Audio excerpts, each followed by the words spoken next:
हम घर पे पढ़ाई करते थे, हम सर से कोचिंग क्लास करते थे, स्कूल का क्लास करते थे, उसके बाद फिर घर पे बैठ के अपना पढ़ाई करते थे, सेल्फ स्टडी करते थे। मेरी मम्मी का सपोर्ट था, मेरी मम्मी हमको पढ़ाती थी, वो भी पढ़ी लिखी है तो वो हमको पढ़ाती थी, वो हमको समझाती थी कि हमें कैसे लिखना चाहिए, बोर्ड में क्या करना चाहिए, सर भी हमें सिखाते थे। और फिर मोटिवेशन तो मिला मेरे इस कोचिंग का स्टूडेंट सबसे, उन लोग का इतना ज्यादा मार्क्स देखते थे, हम सोचते थे मेरा भी मार्क्स एक दिन ऐसा आएगा कि सब हमें याद रखेगा। गाँव में ये कोचिंग मेरा सब्जेक्ट, मेरा 5 सब्जेक्ट था और एक एक्स्ट्रा था। मेरा अकाउंट सब्जेक्ट था और मेरा ईपीएस एंटरप्रेन्योरशिप था, मेरा इकोनॉमिक्स था और मेरा हिंदी इंग्लिश था और ये था मेरा एक्स्ट्रा ईपीएस था। कितना नंबर क्या क्या बनना चाहती है आप?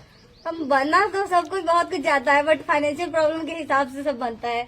मेरा फाइनेंशियल प्रॉब्लम उतना खास नहीं, मेरे पापा ऑटो ड्राइवर है और आप लोग जानते हैं कि अभी ऑटो ड्राइवर के कितना ज्यादा अथी हो रहा है। हम लोग तो एक दिन खाना खा लेते यही बहुत है, तो उसी से अब तो मेरे इतना सारे रिलेटिव्स जुड़ गया होंगे, तो मेरा फाइनेंशियल प्रॉब्लम साथ देंगे तो हम आगे बढ़ सकते हैं। सीएस का ऐसे हम सोचे, पहले हम सीए सोचते थे कि हम पढ़ाई करेंगे सीए का, क्योंकि उसमें बहुत अच्छा स्कोप रहता है, सीएस में भी रहता है लेकिन सीए में बहुत ज्यादा पैसा लगता है, इसलिए हम फिर अपना पैसा को हिसाब से हम अपना सीएस सोचे कि हम सीएस करेंगे, सीएस का सीएस निकालेंगे। पढ़ाई गांव से ही हुई है या कहीं बाहर से? नहीं, हम गांव से ही पढ़ाई करते थे। हम बोले ना, हम जाते थे भारतीय कंप्यूटर क्लास से अंधार रोड जाते थे पढ़ने, स्कूल जाते थे, हम हाजीपुर जमनी लाल जाते थे, वहाँ पढ़ाई करते थे और उसके बाद घर पे सेल्फ स्टडी करते थे।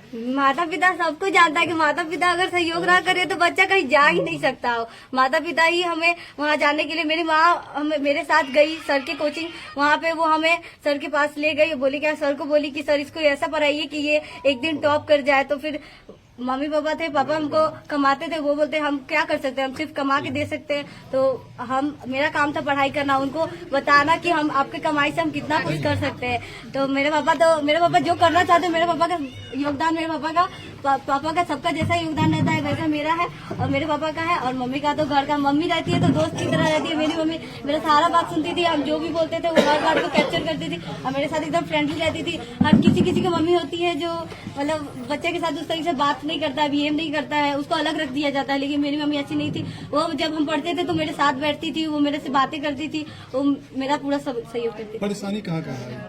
मेरा किस चीज का परेशानी? हाँ, पढ़ाई के दौरान या यहाँ तक पहुँचने में आर्थिक फाइनेंशियल प्रॉब्लम होता था हमें, मतलब सर को फीस देने में कभी कभी हमें प्रॉब्लम होता था। तो हम एक दिन सर को बोले कि सर हमें थोड़ा सा फाइनेंशियल प्रॉब्लम होता है। सर बोले कि एक काम करो, तो मेरे यहाँ पे काम कर लो, 1 घंटा का हम सर का काम कर लेते थे और उसी में 500 रुपए मतलब डायरी मेंटेन कर, सर ना कंप्यूटर क्लास भी सिखाते हैं तो उन्हीं का डायरी मेंटेन करते थे हम, और 1 घंटा एक्स्ट्रा काम करके और हम 500 कमाते थे और उसी से हम कोचिंग। मेरा 500 रुपए ही फीस था कोचिंग का, इतना कम फीस में इतना अच्छा पढ़ाई हो गया। नाम बता दो। मेरा नाम रोशनी कुमारी है। रोशनी। पिताजी का नाम? मेरे पिता का नाम सुधीर कुमार है। हाँ, मेरे पापा